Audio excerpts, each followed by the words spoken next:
From the campus of the University of Utah in Salt Lake City, the Utah Debate Commission welcomes you to the 3rd Congressional District Republican Primary Candidate Debate.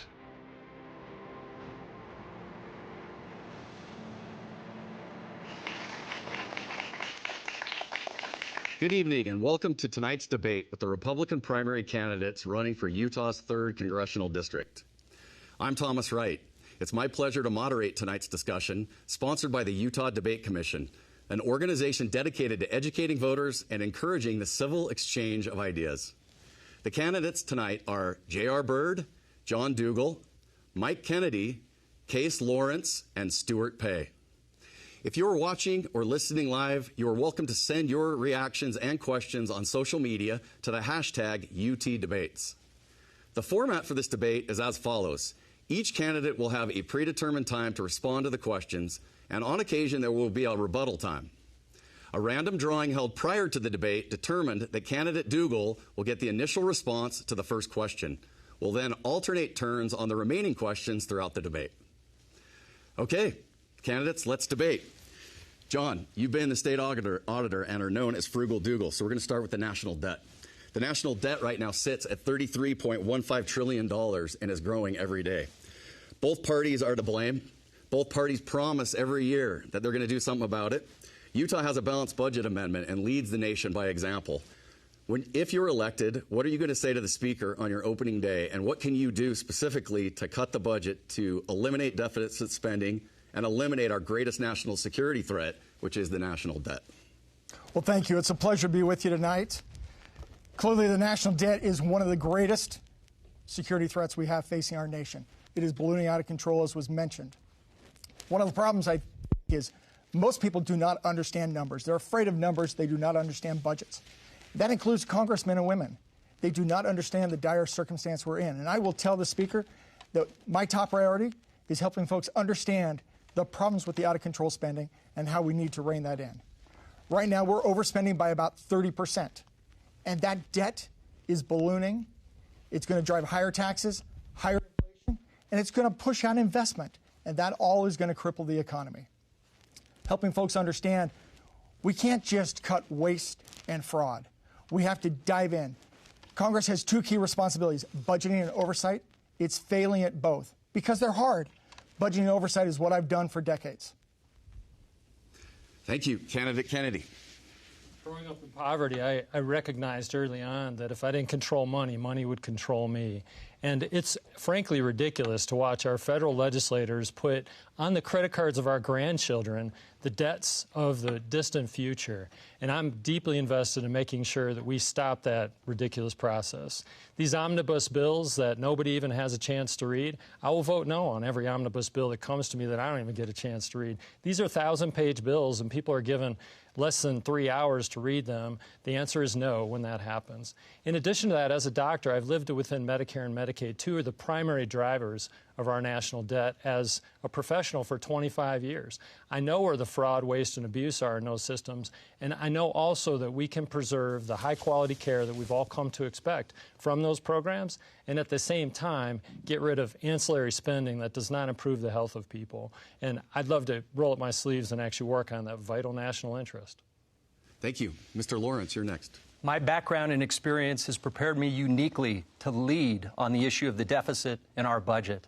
I'm a businessman who's built a global company with over 5,000 employees right here in Utah.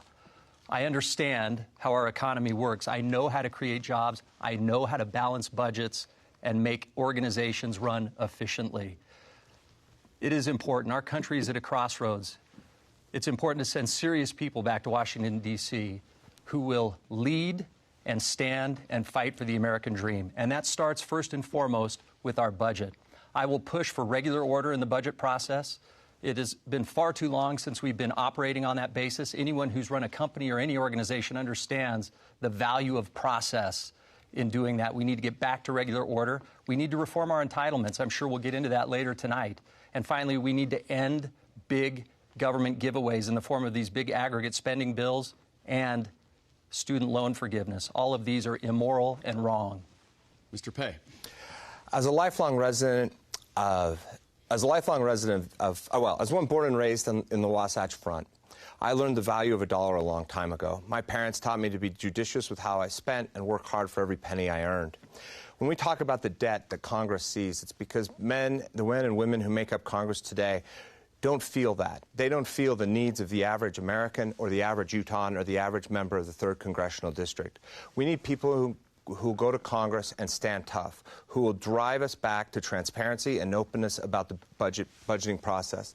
The last time we had a balanced budget, Congress was made up of approximately 70% veterans.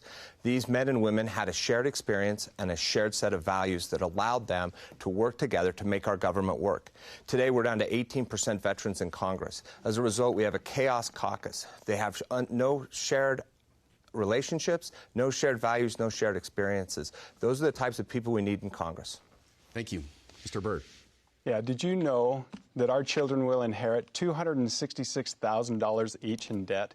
That's immoral and that's wrong. Being a business owner and also being a mayor of my hometown, I've balanced a government budget and I've balanced a business budget, and I will work to balance the federal budget. You know, there's a couple of ideas that I've had. First of all, we need single subject legislation. This is something that 41 out of the 50 states participate in. This is something that we need at the federal level. The other thing that I think, not that I think, but that I will push when I get into Congress is a legislation that will tie the hands of Congress and not allow them to work on anything else unrelated to the budget until the budget is passed. It's our #1 fiduciary responsibility, and it's something that we need to take serious. Thank you. I'm going to ask a follow-up question, a rapid-fire follow-up question. Mr. Dougal, what's one thing you would cut to balance the budget? Department of Ed. Mr. Kennedy. Medicare and Medicaid are rife with waste. Mr. Lawrence. Unproven green climate schemes. Mr. Pay. I would cut transportation and send it back to the states. Mr. Byrd. In studying the budget, I found that they've added $500 billion, close to that, in mandatory welfare spending, and that's what I would cut. Thank you. Thank you all. First question, this question goes to Mr. Kennedy. Mr. Kennedy, you're in the field of medicine. You're a family physician. So let's talk about abortion.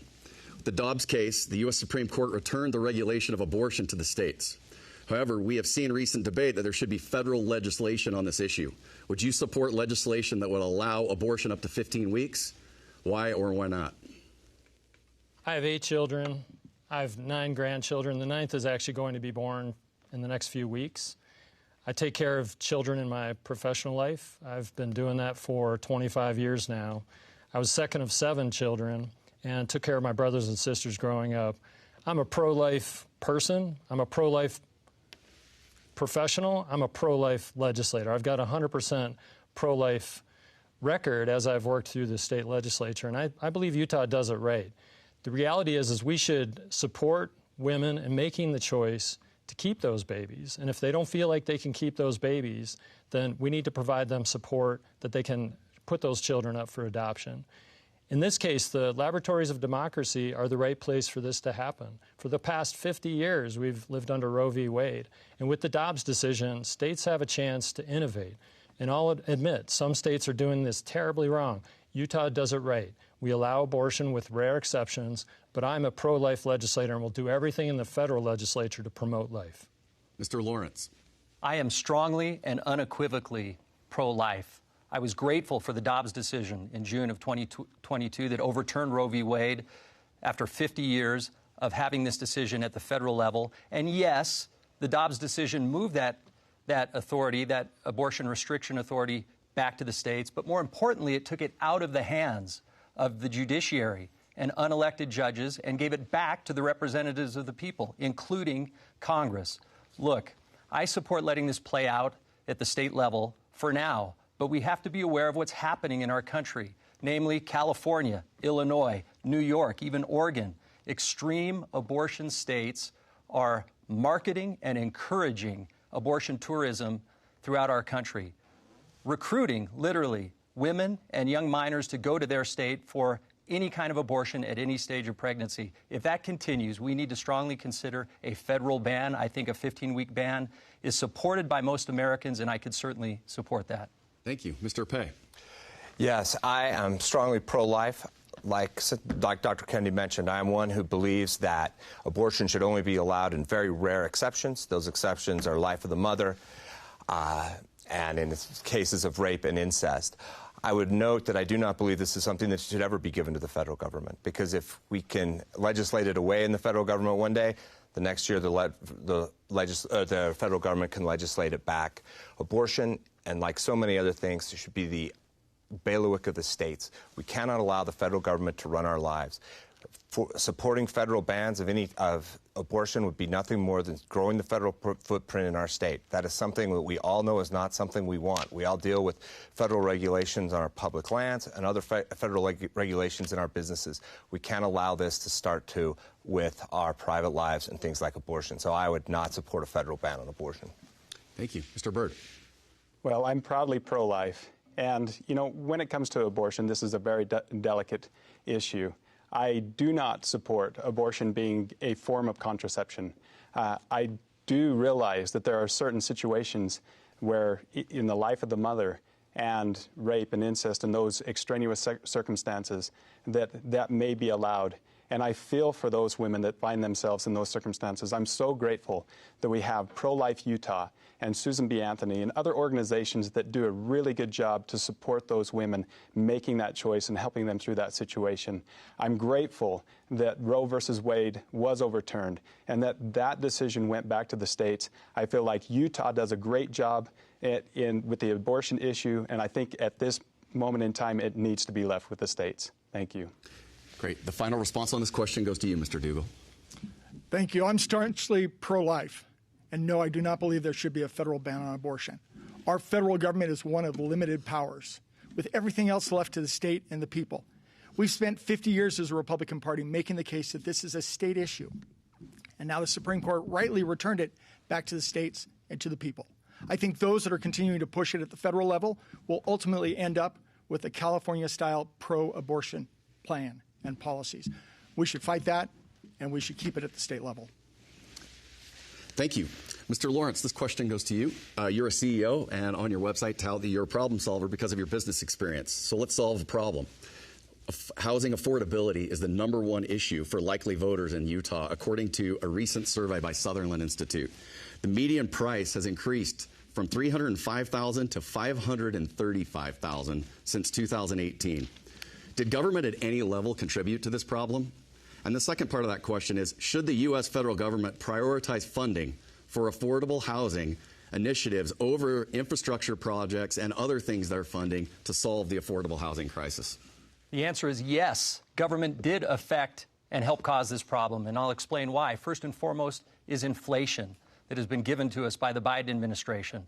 Look, when you look at the cost of a house, no single product has been more affected by inflation than a house. Concrete, rebar, drywall, lumber, all of them have seen even double-digit increases in cost over the last 4 years.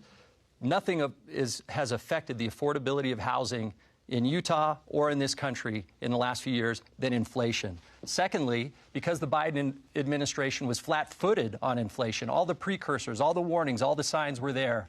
But instead of acting, they told us it was transitory and kicked the can down the road. The result was the worst inflation in 50 years and rapid escalation of interest rates. Nothing has afforded the ongoing affordability of housing and the financing of housing more than high interest rates. Those two issues, if we could move interest rates back down and predictable and move back inflation, nothing would affect housing more. Mr. Pei. Yes, so in Utah we have a unique housing problem, especially along the Wasatch Front. We're literally running out of land. Obviously, when there's less supply, prices go up. So there's things, and while Mr. Lawrence may be correct that nationally we've had housing prices have gone up, they've gone up much faster in Utah, and we are facing some special problems. As one who has a daughter who's not far from looking for a permanent house, this is a key issue to me. There are a few things I think the federal government can do. Number one, I think we can get government back from get land back from the federal government that we could use to put land back on the market for development and for more homes. It would put more supply, which would drive prices down. Secondly, you asked the question, should the federal government put more money into affordable housing? I think if we go down that path, we're going to go down the same path we've seen with student loans, where the government gives money away, this puts more money into the market, which just drives prices up, and again, it expands the federal government. That's not something we should be doing. Same question, Mr. Byrd. yes, the government has negatively impacted inflation with home prices, and no, it is not the answer to this, and not the solution to this problem. We talk about I'm in the energy business. I'm also in the supply business, and this is a supply issue. And Case Lawrence did allude to this, and that is that you look at lumber. I went to San Juan County. They used to have a lumber, economy down there that has been regulated to where they've had to shut down. And this is part of the problem where we over-regulate industry and it causes shortages, and then those shortages cause high prices. And it's from the lumber and the wire and the shingles and everything that goes into it, labor that goes into building a home, that is really driving up those costs. We need to get government out of the way. We need to deregulate a lot of those industries, and we need to let the free market and the economy do its thing. Mr. Dougal. Yes, the federal government drove part of this problem, and no, we shouldn't have the federal government injecting itself more in this. First of all, we have easy money drove the housing crash. Inflation is driving up costs and also driving up mortgage interest rates, which makes it more unaffordable to own a home. We've got a broken immigration system, which is impairing labor supply. Construction workers are hard to find. And there are opportunities for folks that want to live and pursue the American dream in a legal immigration system that would help. And trade wars with various countries are also driving up the cost of housing. But no, injecting more money into the market is not going to solve the problem. In fact, it's going to make the problem even worse. It's going to drive up the costs, and it's going to expand the federal government, which already can't afford the programs that it's spending on. Final answer, Mr. Kennedy. Ronald Reagan is famously quoted as saying, the most scary words anybody that needs help can hear, I'm from the government and I'm here to help. And I entirely agree with that. In fact, if we have the federal government involved, it's only going to make things worse. How do we know that? Part of the reason why we have a problem in the housing market is the fact that we have out-of-control spending that's driving inflation, costing us all more as we buy any product, including houses. So how do we work on that? Rein in out-of-control spending, which I'm deeply focused on. I think that's a vital component of what we should be doing in the federal legislature. In addition to that, we have onerous tariffs on the fundamental materials associated with building, including lumber. And we need to reduce those tariffs so that people can actually buy homes. And we, on the state level, this is where most of these problems can and should be solved. As a state senator, we have been working, myself and others have been working on this problem, and we've done that with a first-time home buyer loan program that allows people to have an opportunity to buy a house. Finally, Senator Mike Lee is sponsoring the Houses Act, which actually could buy contiguous federal lands and allow houses to be built on them. I'm entirely supportive of that legislation. So I'm going to ask a follow-up question. Mr. Lawrence, what's one thing specifically you can do if elected to Congress to help solve the affordable housing crisis? What's going to be your focus, something that you can effectuate? Be a budget hawk and cut reckless spending. Mr. Pei. Reform immigration so we can get a better labor force to build our housing market. Mr. Byrd. Deregulate and get government out of the way. Mr. Dougal.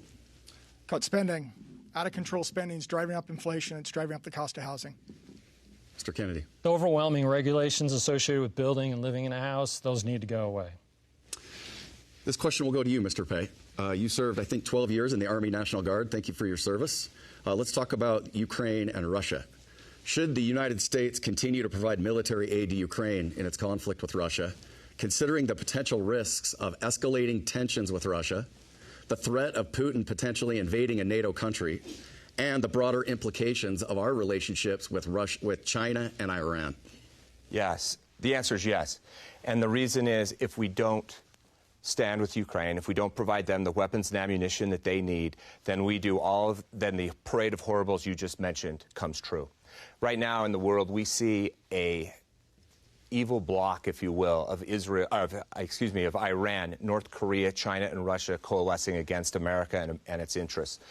The Ukrainians are on the front lines of that. They're being invaded by Russia. We should supply them those weapons and those ammunitions and the ammunition they need to hold the line. They've proven for the last 2 years that they can do that. And when the one time they failed the one time they struggled was when we failed to support them. Furthermore, if we don't do that, the Chinese and the Iranians will see the weakness that in America, and they will take advantage of it. Places like Taiwan and the Middle East will grow worse. Finally, when America is not proactive is when she suffers.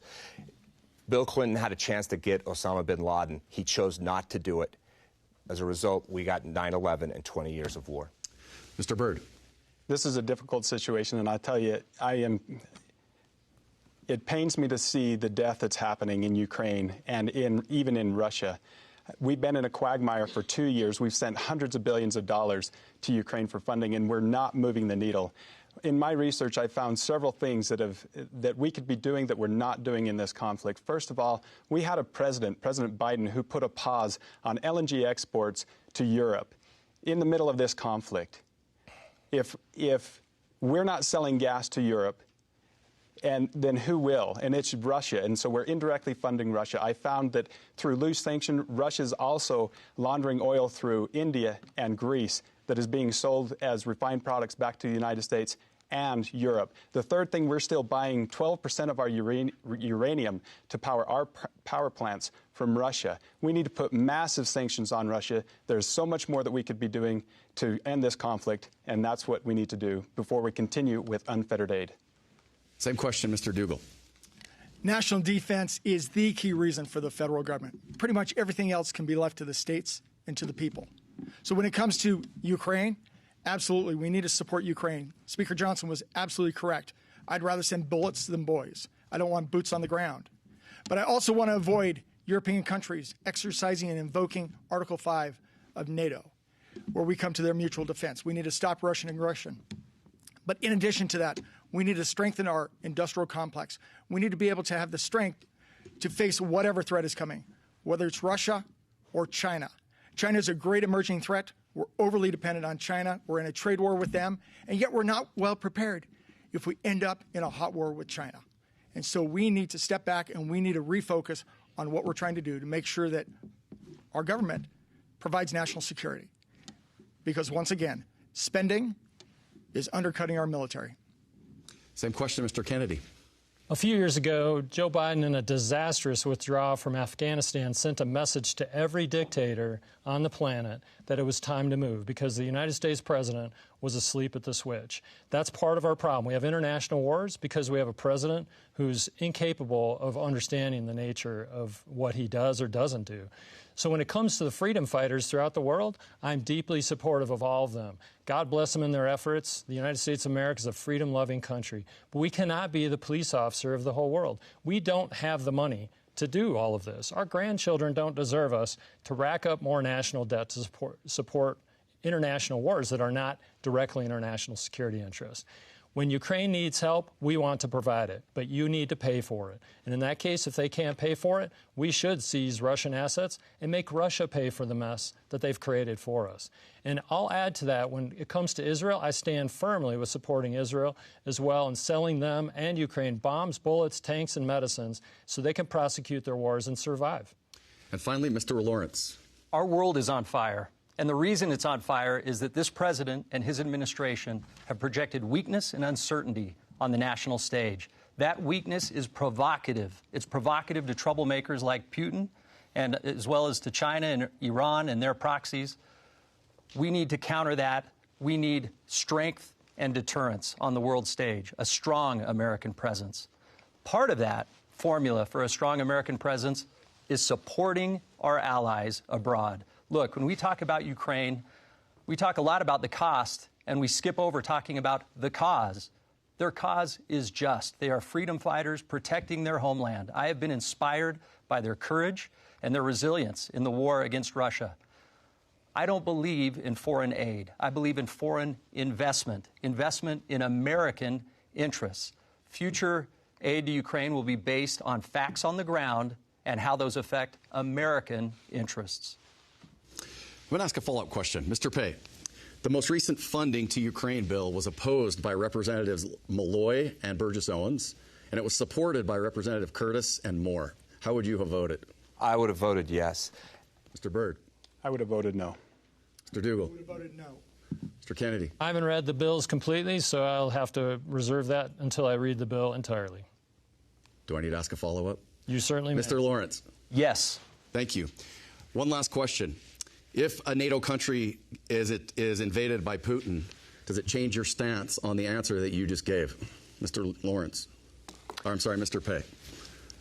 No, and I think we have to have a right to be able to explain why. If Absolutely no. Absolutely, it doesn't change my stance. Ronald Reagan was asked the same question in 1964. He was asked, should we support those who are taking on the Soviets at the time? And he said yes. He said the price of freedom has always been worth paying. He said that we have to make this choice and we have to move forward accordingly. America has not changed so much in 60 years that we're ready to turn our back on the cause of freedom. 3 times in my life I've been on the frontier of freedom. When you're there, you see it, you appreciate it, and you fight for it. 30 seconds to you, Mr. Byrd. Thank you. I would say it depends on the circumstances, but NATO, they are our allies, and we need to support our allies. My answer would most likely be different. I would say yes. The reason I said no on the Ukraine is because of the reasons I gave before. I cannot stand to see us funding this Ukraine and Russian war on both sides. We've got to do things different. We've got to use everything, every resource at our disposal, save sending our men and women there to fight, and we're not doing that. Same time, Mr. Dougal, 30 seconds. No, it doesn't change my answer. In fact, I mentioned NATO's Article 5 in my original comments. It's critical. The key purpose of the federal government is national defense. Whatever that takes to defend our nation, that's what our federal government should be doing. And it should be prioritizing its spending accordingly, and it should be getting taxes lower, and it should be deregulating to make sure we have a strong industrial base, to make sure we can face whatever threat is facing our nation. Thank you, Mr. Kennedy. I'm a big fan of Teddy Roosevelt's statement, speak softly and carry a big stick. When it comes to the United States of America, we should have strength and project that strength throughout the world. That would deter many of these conflicts that we have. But when it comes to our NATO allies, we've agreed to support them. But that does not mean we send our young men and young women into conflict to give their lives for a foreign conflict that does not directly implicate our national security interest. Europe should step up and perform in this way, and we can support our NATO allies without the blood of our young men and young women. Mr. Lawrence. Yes. Projecting strength on the national stage, like I said, it's about standing with our allies. It's also about honoring our treaties, including Article 5 of NATO, which would require us, as a good partner and ally, to indeed enter that skirmish. That's why it's so important for us to be wise about the funding, support, military training, and aid that we give Ukraine now so that we can avoid and deter those possibilities later. Great, thank you.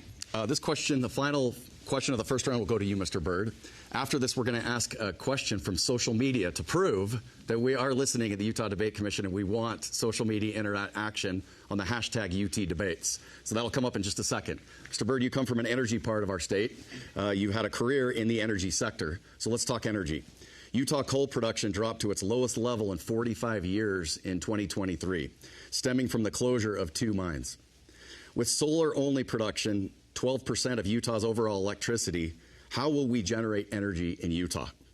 And second, this week, Wyoming officials broke ground on a new nuclear power plant right on the Utah border.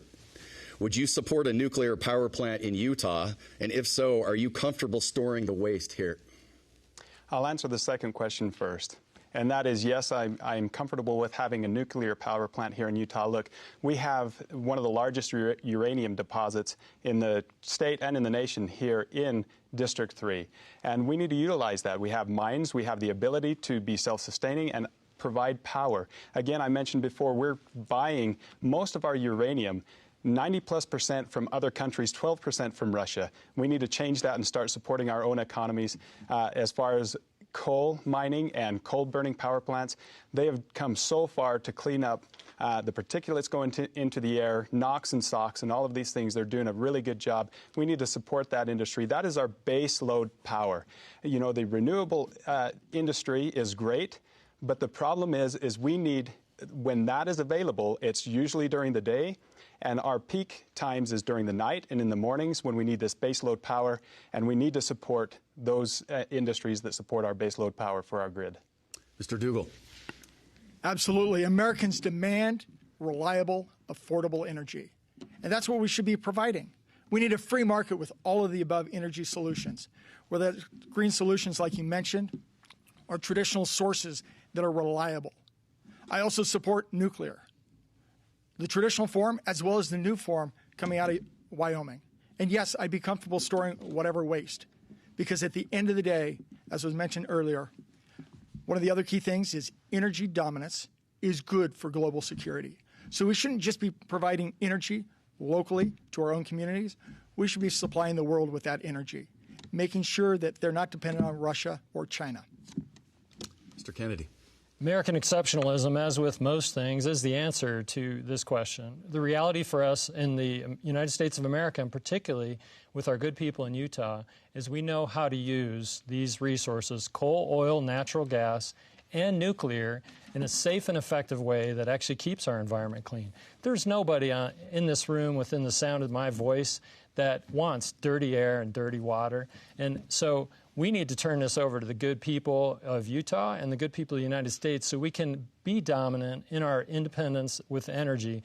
And when it comes to that, Yucca Mountain has generationally been a repository for nuclear waste. I am a big fan of nuclear. We do have uranium stores. We also have waste products that we can put in Yucca Mountain.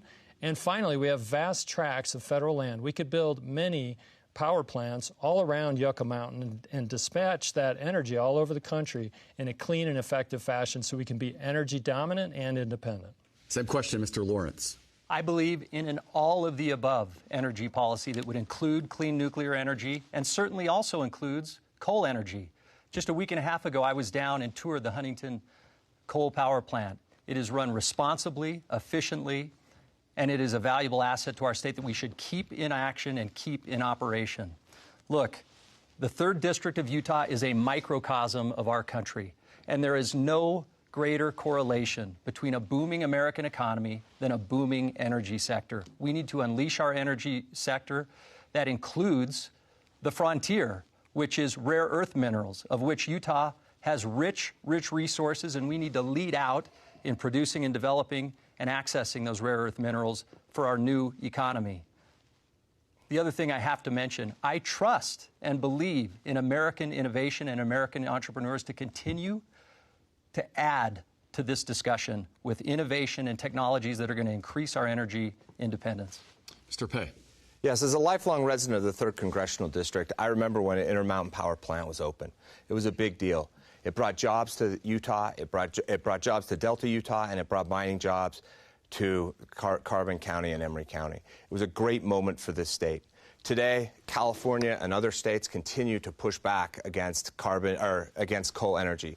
Utah should continue to develop those assets as well as every other type of energy we have. Speaking of Intermountain Power, right now they are installing a hydrogen-based generator down there that uses incredible technology that is clean, inexpensive, and very powerful. Nuclear energy is something that I believe we should have and need to have.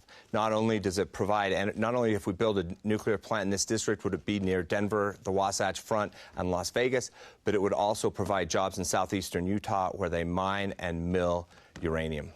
Thank you, Mr. Pei. I'm going to ask a quick follow-up question, and then as promised, Britton Grosbeck has added a question on Facebook that we're going to get to. But let me ask a follow-up on energy. Some members of Utah's congressional delegation have joined the Conservative Climate Caucus. If you're elected, will you join that caucus, Mr. Byrd? And I've mentioned this before. The Conservative Climate Caucus, just because it has climate in the name does not mean that we're pandering to the climate religion or climate extremist. This is a platform that we can utilize to tell the truth about energy. I want to create a comprehensive energy plan with my experience in energy, and I want to build collaboration around that. We have an energy plan for the state. My good friend Dusty Monks is part of the governor's office of energy, and I want to make sure that that is heard on a national level and that that is a good platform to be able to have that discussion. 30 seconds, Mr. Dougal. Absolutely. We shouldn't leave this topic to the Democrats to control.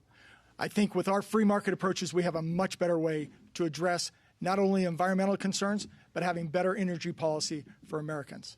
But in addition, I will partner with anybody when it comes to balancing the budget, reining in reckless spending, and bringing accountability to the federal government. Mr. Kennedy. As a state senator, I've learned over many years that if you're not at the table, you will be on the menu. And the reality behind this is that the climate change caucus process has been running amok, pushing us into energy dependence rather than energy independence. And I believe Representative Curtis has done a good job bringing us into an opportunity to actually be at the table instead of on the menu. And so I've already agreed to be part of the Conservative Climate Caucus, and we need to unleash energy dominance and also work on clean air and water, which we can do in Utah and in the United States of America. Same question, Mr. Lawrence. Yes, Republicans should be leading on this issue, and I'm grateful for the leadership of John Curtis and others who have earned and established a seat at the table in this discussion. Look, we have to get into this discussion because if we allow extreme climate theory to continue unbridled, it has the potential to absolutely ruin our fiscal house. Extreme environmentalists would spend every last dollar in our treasury if they are allowed to. We have to stop that. We need a voice at the table. We need to counter them because none of these proposals, none of these policies are proven to have any impact. We need to hold the line. Mr. Pei. Yes, I would join. It's the classic example of what I've touted throughout this campaign of being civil, pragmatic, and a bipartisan approach to solving problems and moving to the future.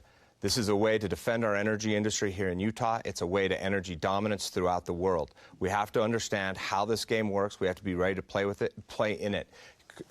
Congressman Curtis's leadership on this issue has been unmatched, and is certainly an example I would follow. Thank you all. Mr. Dougal, here's the social media question. Comes to you. All candidates want to adjust the federal budget. If elected, how would you address the Pentagon's failed consecutive audits? That comes from Britton Grosbeck. Thank you, Britton, for your question. Thank you for your interest in audits. It's outrageous that the Department of Defense has been unable to pass an audit since they were required to do this in the 90s. What this requires is holding folks' feet to the fire. It is difficult to pass an audit, especially when you're as large as the Department of Defense. But what that means is you've got to hold them accountable and you've got to push them harder to make sure they're bringing accountability to where the dollars go and they're accounting for how that money is being spent. And you break down the Department of Defense agency by agency, entity by entity, but you've got to hold their feet to the fire because for too long, Congress has allowed them to skate without passing that audit.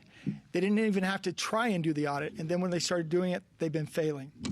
So the key thing is budgeting and oversight, and you've got to provide that oversight to the Department of Defense. You can't just wash your hands and say, we like defense, let them do whatever. You've got to hold their feet to the fire. Mr. Kennedy. I have 8 children. I know what shenanigans look like, and I know how to deal with those. We've been dealing with that in our family for many years. When it comes to the reality behind responsible budgeting and fulfilling the obligation that the Pentagon, in this case, has to the American public, is if they're going to misbehave, there will be a punishment. What is that punishment? Where did they fail on their audits? So anytime I have a student, or in this case my children, that are not behaving properly and they want ice cream for dinner every night, the answer is no. And if you're not going to comply, then we're going to find a way to punish you. And in this case, if the Pentagon can't comply with the requirements of Congress, then they're going to start to see their funding and their monetary allocations decline over and over again. We're going to do investigations. We're going to publish this in the media. We're going to show the American taxpayers what is happening with these people and how irresponsible they are with this. And once that public shaming, once the financial punishment drops into these people's laps, at some point they're going to start to comply. And I'm the kind of person that knows how to work that process. I've been doing it for many years. Mr. Lawrence. Look, faith in institutions of government by the American people is at an all-time low, and it should be. As representatives, we need to hold our government institutions accountable in order to increase that faith. We've already mentioned today, we have tough decisions to make in our country about military spending, about defending our country and projecting strength on the world stage. It's impossible to sell the American people on tough choices when our own Defense Department can't pass basic audits. That's shameful and it's embarrassing. I've run organizations. I know how to keep people accountable. I will insist on it as your representative. Mr. Pei. So I don't think anybody up here has ever dealt with a soldier before. The men and women that work in the Pentagon, they're not really worried about how much they make. They're not really, probably not as worried about those audits as they should be. The reality is they took an oath to uphold and defend the Constitution of the United States, and they've signed a check that says that if push comes to shove, they'll put their lives on the line and die for this country. If you want the Department of Defense to comply with audits, you're going to have to lead from Congress. You're going to have to show that you trust them, and you're going to have to give definitive goals about how they're supposed to spend their money and why they should spend their money. And then you call the generals and the admirals in and you ask the tough questions. We live in a dangerous world. If we're really going to start punishing the Department of Defense at this moment and start cutting their funding when there are threats in Eastern Europe, there are threats in the Middle East, there are threats in Asia, it shows a view of America that is inconsistent with the Republican Party that I've been a member of my entire life. Finally, Mr. Byrd. Yeah, one of the things that I've seen as I've traveled throughout the district is the mistrust that people have in the federal government and in government in general. How we solve that, we start first with transparency. Transparency leads to accountability. Transparency and accountability lead to rebuild trust. Audits show transparency. You know, as the mayor of Roosevelt, we have an audit every single year. We have to account for where the taxpayers' money is being spent and how it's spent so that there is an accounting from the government to the taxpayer of where their money is going. That needs to absolutely happen at the federal level, and it needs to be completely transparent. In my personal opinion, I can't believe that we don't do this on the federal level, that we haven't passed an audit in our defense spending or the Pentagon or any other branch of government. This absolutely has to happen. This is our responsibility as representatives to the people, and we need to make it happen. Let's move on to a student question. A student at SUU has a question about rural and urban Utah. And this will go to you, Mr. Kennedy. Hello, my name is Tyden. I'm a political science student at Southern Utah University. And here's my question. The most pressing issues in urban Utah tend to be different than those of rural Utah. How do you plan to effectively lead both rural and urban areas of the state while balancing their separate and sometimes conflicting needs? I've been in public service for a long time, and it's been my pleasure to be a state senator and work on rural and urban issues. And the way to do that is to build consensus, to come to understand what the issues are. And it's been my privilege to go all over this state, and also, particularly for this race, all over Congressional District 3, and come to know the issues that the people confront. And I really enjoy the sit-down visits in people's living rooms, the sit-down visits in the local restaurant, to talk about what those challenges are, whether it's rural or urban areas. And as somebody who's been in public service and had the opportunity to try to build those coalitions, recognizing that there are competing interests, I have a great deal of affection for all of the people in this district. In fact, the state of Utah, these are great people. It's the greatest asset we have in this state is the people. Our lands are beautiful and full of resources, but the people are the greatest resource. As your congressman, I will always listen and work to understand and work on all of the issues that we confront. Mr. Lawrence. Yes, I mentioned earlier that the 3rd District of Utah is a microcosm of our country, and that is true in every respect. Look, as I've traveled this district, I visited all of the counties in this district, and I can tell you that the big issues, the important issues, actually cross both rural and urban. They're economic issues. They have economic issues, jobs, building our economy. You look at rural Utah, especially in the 3rd District, some of the most sophisticated economic issues are in rural Utah, including our oil and gas industry in the Uinta Basin, our energy and coal industry in Carbon and Emery counties. And those issues are sophisticated, they're difficult, but they have to do with driving the economy and creating jobs. That's the same thing people on the Wasatch Front are interested in. So I think when you boil it down, the most important issues are very similar.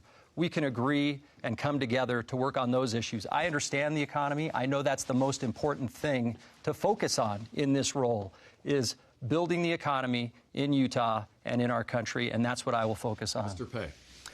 Yes, as a resident of the 3rd Congressional District and one who's lived here his whole life and played baseball and traveled throughout this district his entire life, I know that the needs in the rural part of this district are different.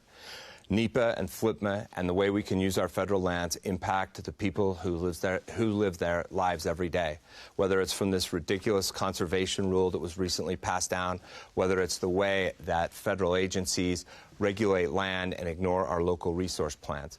These are issues that we need to, that whoever wins this seat, and hopefully it's me, has to have the courage to reform those things so that projects in rural Utah that lead to more energy, more infrastructure, can move through the approval process without unnecessary litigation, and we can get better jobs out there, and we can help that part of the state grow like the Wasatch Front has grown for the last 40 years.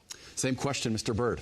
Yeah, I think my colleagues here have done a really good job in setting this up for me. I am the only rural candidate in this race, and as such, these complex and diverse issues are exactly that. And we need somebody. We have an opportunity for the first time in almost 100 years to have somebody from rural Utah represent rural Utah at the federal level in Washington, dealing with public lands and energy and water and tribal issues and those types of things that I know, that I understand, that I have a strength and a forte in. But look, I'm the type of person, I've been the most involved mayor, is what I've been told in Roosevelt. I'll be the most involved congressman in this district. You know, it's interesting to see the issues that we face on the Wasatch Front in comparison to rural Utah really tie. We have congestion and housing problems here. We do not have economic problems in the Wasatch Front, but it's just the opposite in rural Utah, and we really need to start looking at those issues and tying those together, and I'm willing to do that and excited to do that as your next congressman. Mr. Dougal. Once again, this comes back to the critical issue. Our federal government has blown well past what it was supposed to be. It was supposed to be one of limited powers, and yet it seems to invade every aspect of our life. When you get down to it, fundamentally, what the federal government should be doing is shared along urban and rural Utah. National defense is clearly a shared issue. But when you step back and you think about all the regulations that come into play, whether it's locking up public lands, these are issues that, unfortunately, lots of folks along the Wasatch Front, but especially across urban America, they do not understand. And that's one of the key things that I have to do as a congressman, is to help my colleagues understand how the impacts in rural Utah to public lands impacts their constituents. So then they want to help us unlock those lands. I have to help them understand why NEPA, environmental regulations, have been weaponized against infrastructure development that is so critical, both in urban and rural Utah. Thank you, Mr. Dougal. Final question. We're going to do a rapid fire, and then we'll head toward our closing statements. Should members of Congress be required to publicly state the names of companies they have investments in? Mr. Lawrence, yes or no? Certainly. Members of Congress, I've mentioned earlier that faith in our institutions is at an all-time low. It should be the least we can do as congresspeople to require transparency about finances, both our own investments, our own stock trading, but also those who contribute and donate to our campaigns. That's a small sacrifice to pay in order to encourage and further enhance people's trust in Congress, which is at an all-time low. Mr. Pay, 10 seconds, yes or no? Yes, transparency is key. If you want people to believe in you, they have to know who you are, where you live, where you grew up, who you want to be. Mr. Byrd. Absolutely. I've said this earlier on. Transparency leads to accountability. Accountability and transparency lead to trust. We need to gain the trust of the American people. We're an open book. We're in a fishbowl. We're putting ourselves in this position. Absolutely. Mr. Dougal. Absolutely. Our institutions are crumbling. Americans are losing trust. They need to know what companies you've invested in, and really we need to restrict that investment. Mr. Kennedy. Absolute transparency. I'm entirely supportive of that. My life has been very transparent. There's no skeletons in this closet. As a doctor, I've got one in my office. It's a plastic one. It's not a real one. But I have nothing to hide, and I'd fully support this concept of full transparency financial transactions. We've now reached the end of the debate. A random drawing held earlier determined that the first closing statement go to candidate Stuart Pay. And now, Mr. Pay, your closing statement. As a lifelong resident of the 3rd Congressional District, some of you know me from our days at Springville High, and some of you crossed paths with me while I was the county party chair in Utah County. Others of you know me as the coach of your son's baseball team, while others of you know me as the man who represented your business in the courts of this state. Finally, there's a group of you out there that I have the privilege to serve with in the Utah Army National Guard for 12 years. And there's a lucky bunch that have my wife as a teacher. at a high school in our district. Now, you see, as one of my candidates who you'll hear from last, a Californian who doesn't even live in the district, I'm much different than that because I was born and raised here in the state of Utah.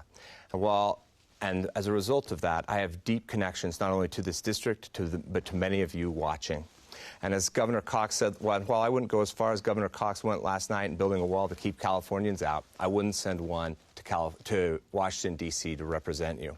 The 3rd Congressional District is the best district in the state.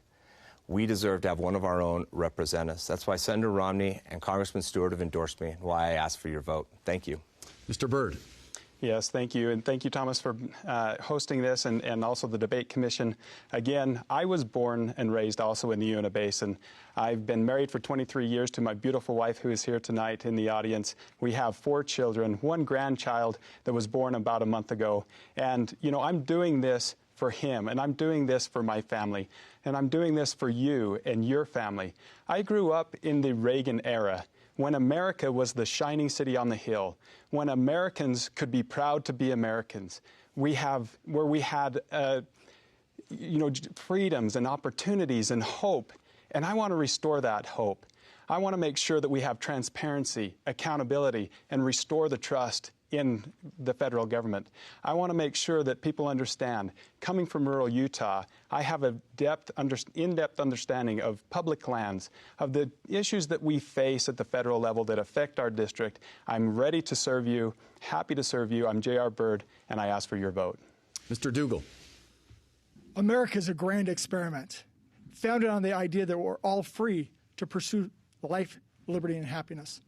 Unfortunately, almost 250 years later, our federal government is racing out of control. Dysfunction, crushing debt, and a disdain for the rule of law. Political violence is unacceptable, and we all remember what took place on January 6th. We should never forget the horror that we witnessed, and we should never excuse that bad behavior. Will that grand experiment fail under our watch? I believe America needs more than an agenda of vengeance and retribution. We're too great a nation to settle for that. We used to be the party of big ideas. Sadly, not today. But today we need big ideas more than ever before to restore America to that beacon of hope and opportunity for the future. I'm John Dougal, Frugal Dougal. I ask for your vote. Thank you. Mr. Kennedy. I'm so grateful to be the father of 8 children, and my 9th grandbaby is going to be born in the next few weeks, and I'm totally excited about that.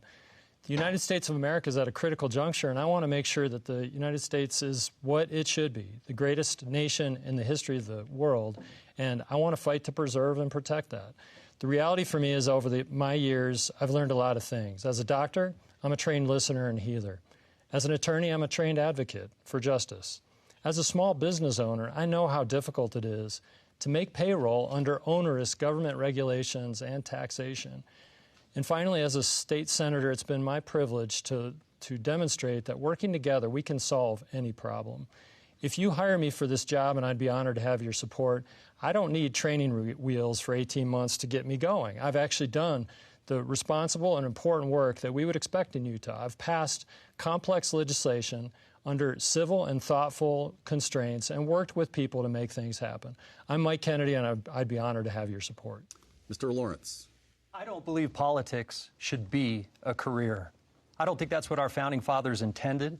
I think instead they envisioned us going out, gaining experience, gaining wisdom, and then in due season coming back and giving back to our country through elected office. That is the spirit of my candidacy. I am a businessman who's been on the front lines of every economic crisis of our generation, including the Great Recession and the COVID shutdown. And through all of those, I've solved problems and come out standing up.